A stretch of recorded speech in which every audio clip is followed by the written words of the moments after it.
Olá pessoal, tudo bem? Então, chegamos ao final do nosso ciclo de estudos em botânica. Para isso, eu vou fechar esse tema com um dos conteúdos mais importantes, não só para a botânica, mas para toda a biologia. Nós falaremos sobre o fenômeno que é responsável por manter a vida no planeta Terra. Conversaremos sobre a fotossíntese. A fotossíntese é um evento que os vegetais fazem para transformar a luz do Sol que chega no planeta Terra através de fótons, que são pequenos pacotinhos de energia, em energia utilizável por todos os seres vivos. Como é que esse processo vai acontecer? Ele ocorre em duas etapas. Na primeira etapa, a planta vai absorver a água que muitas vezes está presente no solo através das suas raízes e vai, com a luz do Sol que vai chegar até as suas folhas, quebrar essa molécula de água. Na folha, na célula vegetal, existe uma estrutura chamada de cloroplasto. O cloroplasto possui pequenas moedinhas que nós chamamos de tilacoides. Os tilacoides, eles possuem uma substância chamada de clorofila. A clorofila tem a capacidade de reagir à luz do Sol, possibilitando com que a molécula de água H2O seja quebrada. O H, que é o hidrogênio, vai ser utilizado daqui a pouquinho, na fase escura. Eu já vou falar sobre isso. Nesse momento ocorre também a liberação do oxigênio. A liberação do oxigênio que será utilizado por todos os organismos que têm respiração aeróbica. Por isso que eu digo que a fotossíntese tem uma grande importância para toda a biologia e por manter a vida no planeta Terra. A segunda etapa vai ser responsável pela produção da glicose, que também é uma substância responsável pelos seres vivos que fazem respiração aeróbica gerar energia. Como é que acontece a segunda fase, que nós chamamos de fase escura?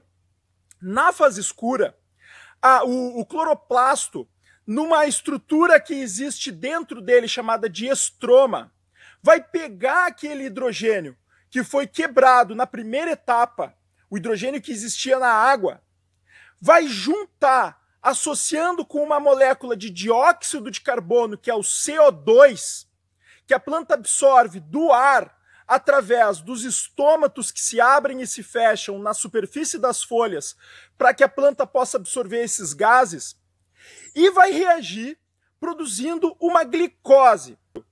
E é utilizada tanto pela planta como pela maioria dos seres vivos para gerar energia. Como é que ocorre a geração dessa energia? Essa glicose que foi produzida dentro do cloroplasto vai sair dele, vai ir para o citoplasma e vai ser absorvida pelas mitocôndrias. A glicose, através da ação das mitocôndrias, vai produzir uma substância que nós chamamos de ATP, adenosina trifosfato. Essa substância tem a capacidade da planta ou de qualquer ser vivo gerar trabalho, produzir energia e expandir calor. Um pouquinho de ATP é produzido pelo próprio cloroplasto. Porém, a grande quantidade de ATP que a planta vai utilizar para gerar energia e para os seus recursos vitais principais funcionarem, vai ser produzida pela mitocôndria na etapa mitocondrial. Um pouco de glicose é armazenada pela planta, não é transformada em calor imediatamente. Essa glicose, através do fluxo de energia, é transferida para os demais níveis da cadeia trófica, da teia trófica. Através dos herbívoros que vão se alimentar das folhas e das plantas de uma forma geral. Depois os herbívoros que vão ter armazenado essa glicose vão poder passar adiante para os carnívoros primários e os carnívoros secundários a partir da alimentação dos carnívoros secundários. É muito importante a gente entender que o Sol é que faz acontecer tudo isso.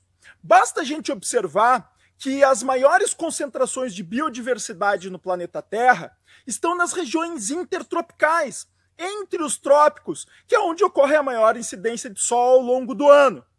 Graças a essa grande incidência de sol ao longo do ano, existe uma abundância de vegetais, porque existe uma grande taxa de fotossíntese, possibilidade de realizar fotossíntese.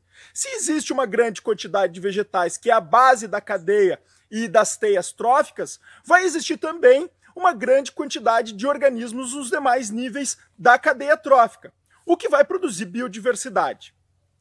Esse fenômeno, o fenômeno da fotossíntese, ele é muito importante para o nosso planeta, tanto pela capacidade que as plantas têm em liberar oxigênio que vai ser utilizado por outros seres vivos, em produzir glicose e armazenar essa glicose que também vai ser utilizada para a nutrição de outros seres vivos, mas por um outro fenômeno bem importante. Lembra que eu disse que a planta vai absorver o CO2 através dos estômatos para utilizar o CO2 nesse processo?